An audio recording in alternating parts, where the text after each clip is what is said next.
It's pretty commonly known now that finding a really strong positioning for your professional services business is very important, has many advantages. It helps you stand out in a crowded market space. It helps you build trust, credibility, and it focuses your effort, your investment in time and money into building a better practice. Because if you decide to specialize and be really clear with what you do and what you serve, you're going to get better at it faster than anybody else. Most of us in the professional services businesses industry don't do it. I see so many firms that don't have a clear positioning.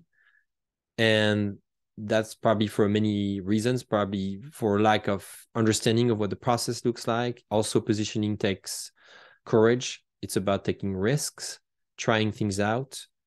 Sometimes it can lead to failure, and sometimes it can lead to great successes.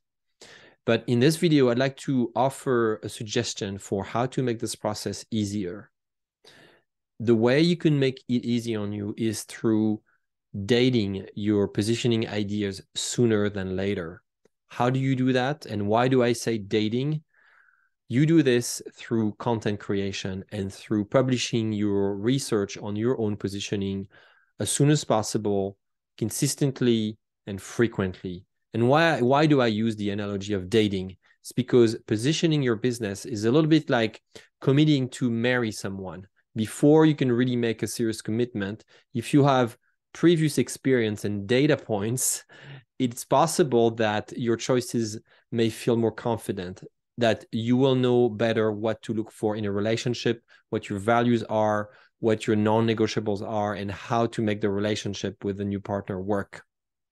And so positioning is identical in the fact that when you decide to do something for a specific type of companies or people, you have to commit to this choice. And how do you make sure that this is the right choice? First, you have to try, you have to test, you have to explore. My positioning today is MetaHelm specializes in strategic narrative for professional services firm. It's not always been this one. I've evolved it several times, in fact, in the recent years. Since MetaHelm started in 2016, my positioning probably changed 5 to 7 times. At first, it was completely broad, and then I narrowed it and clarified it. And now I feel very focused, and I'm getting great feedback from the market because I learned to make better choices over time. So I married a positioning that I feel very good about, that I feel good about because of 4 things. Number 1, I can deliver on this promise. I'm really good at what I do. Number 2, that value proposition is in demand. People want to buy it. Number 3, it's relevant, right? It's relevant to people. It's relevant to the market. It's not just a small handful number of people. It's potentially a lot of people need strategic narrative for their firms. And number 4, I really love doing it. It excites me, brings me joy. So I see myself doing this almost until I die. But positioning is an evolutionary process.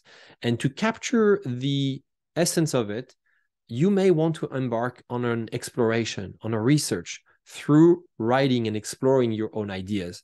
The best and fastest way to do so is to write about your experience or write about your practice, write about the great projects that you just completed and the one that were not so great, write about the great clients that you serve and the non-ideal clients, write about the industries that you don't serve yet, but that you would love to be part of, or the types of companies, the type of geographical locations, the type of problems, even big problems you want to solve. This exploration is what I call building a strategic narrative. You're having a conversation with yourself. If you have a team, you carry this conversation with your team and also with your clients and your potential clients, your market. You're constantly sending signals, writing, publishing, testing ideas, and getting feedback, right? So this conversation is not necessarily synchronous. It can be asynchronous, but at least it gives you hints and signals about where is your best spot somewhere in this business community. This is what positioning really is about. There is a spot for everyone. There is a spot for everyone. There is not too much competition. This is a myth. There is an abundance of people who need your services, who need my services. The key in the game is to be able to build a practice and a disciplined practice of continuously working on your positioning so that you continue to find your ideal clients and your biggest fan, those who are eager to buy from you because they see the value in what you do. But how can you do this if you're not clear about who you're looking for? That's when your positioning statement comes in. I told you mine.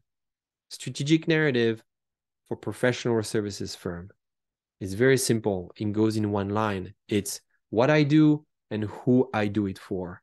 It's not a new recipe. It's very well documented, and many other thought leaders have written about this combination. It's out there. Look it up. But the process to get there is something that many people overlook and very few people know to really navigate. And I've been through this process. I've had the experience, and I changed my positioning over time. And I can tell you that there are many ways to do this. But writing, even if you're not just a solo, if you're not only a solopreneur, but if you're part of the team, exchanging your ideas, publishing and confronting your ideas, this is what is going to get you to clarity and to a better expression of your value propositions through a stronger positioning of your firm. So I hope this helps. I hope this gets you interested, motivated, energized to go into this quest and this journey. And I look forward to hearing your questions, your comments, but most importantly, seeing you thrive with a better positioning for your professional services firm. Thank you so much.